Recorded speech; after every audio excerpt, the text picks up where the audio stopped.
A cohort of 5 adult sisters, aged 37 to 49, is currently experiencing a catastrophic systemic unraveling. Their family system is built on a rigid, double-life architecture. This diagram represents their duality. The public facade emphasizes achievement, while the private reality consists of chronic intrafamilial childhood sexual abuse by the father.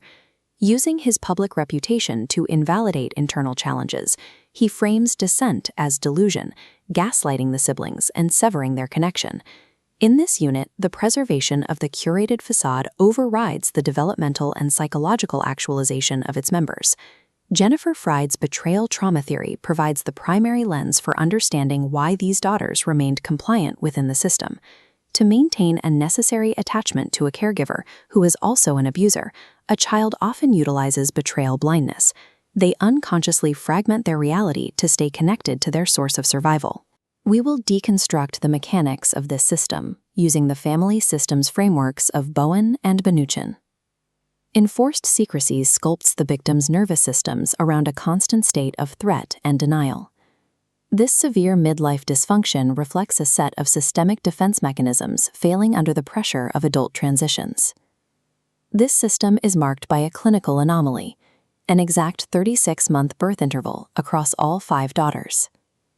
In the system defined by childhood abuse, this rhythm functions as a calculated structural architecture rather than a product of simple parental planning.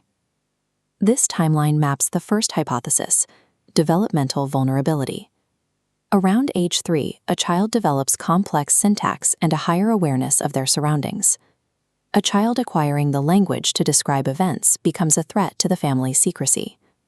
Each 36-month mark serves as a reset point.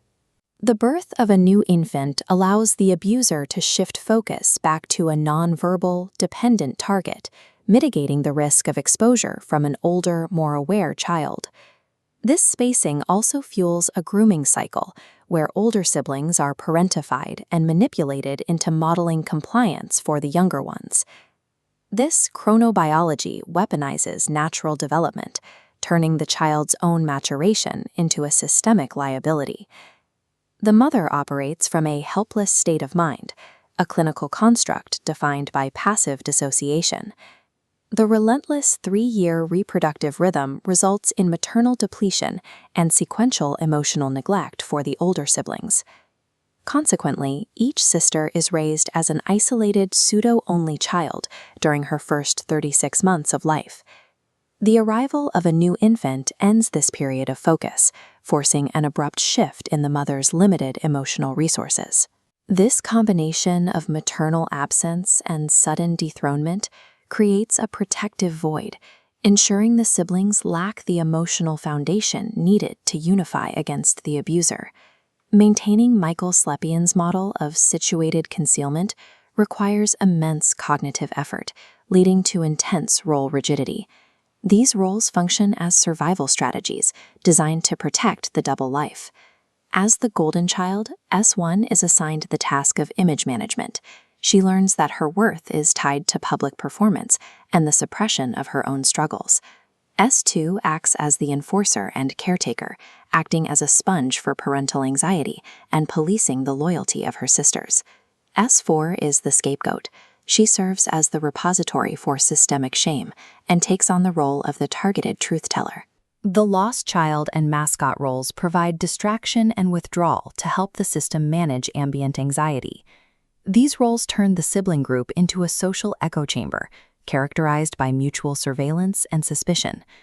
These fixed assignments restrict individual differentiation, maintaining the trauma bond across decades. While all 5 sisters share the same abusive environment, their neurological adaptations diverge based on the specific roles they were forced to play. This divergence is encoded in the triple network, the default mode, salience, and frontoparietal hubs. For sisters like S1 and S2, tasked with maintaining the saintly public image, the adaptation often presents as covert narcissism.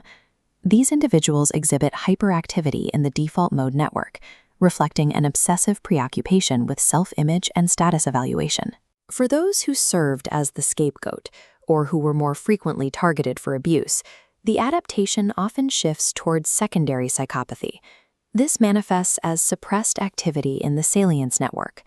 The resulting deficit in danger awareness explains why these siblings often show high risk or impulsive behaviors as adults. While the narcissist's aggression is a reactive response to a bruised image, the secondary psychopathy's aggression is often instrumental, a tool used to gain control. Witnessing the abuse of a sibling acts as a primary catalyst for these callous secondary psychopathic traits. Despite these differences, both groups share an augmented frontoparietal network.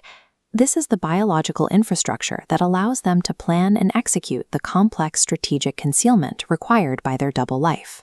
Because this double life wires the brain for either fragile grandiosity or defensive callousness, the system becomes highly resistant to standard clinical intervention. The unraveling phase typically begins when the youngest sibling reaches mid-adulthood, and the homeostatic limit of the double life is breached. As the sisters become mothers themselves, their children's needs activate emotional memories of their own neglect. The family lie becomes impossible to sustain. This triggers the spillover hypothesis, where unresolved systemic dysfunction invades the sisters' nuclear families. The spillover manifests as somatic conversion disorders and high-conflict marriages driven by the compulsion to repeat childhood trauma. The cognitive cost of situated concealment eventually bankrupts the autonomic nervous system, forcing the private reality into the public sphere. A multi-outcome prognostic model reveals how this system will impact Generation 3, the grandchildren. In Trajectory A, escalation, siblings double down on secrecy and denial. This ensures that pathological trauma scripts are repeated with the grandchildren. Trajectory B, stabilization, uses geographic distance to create a false peace. However, it burdens the grandchildren with unexplained phantom traumas. Trajectory C, transformation, involves intentional cycle breaking. This effort is typically led by the scapegoat, who chooses truth over the family image. Survival requires trauma-informed mentalizing to dismantle the hierarchy of worth and address the family's loyalty-based blindness.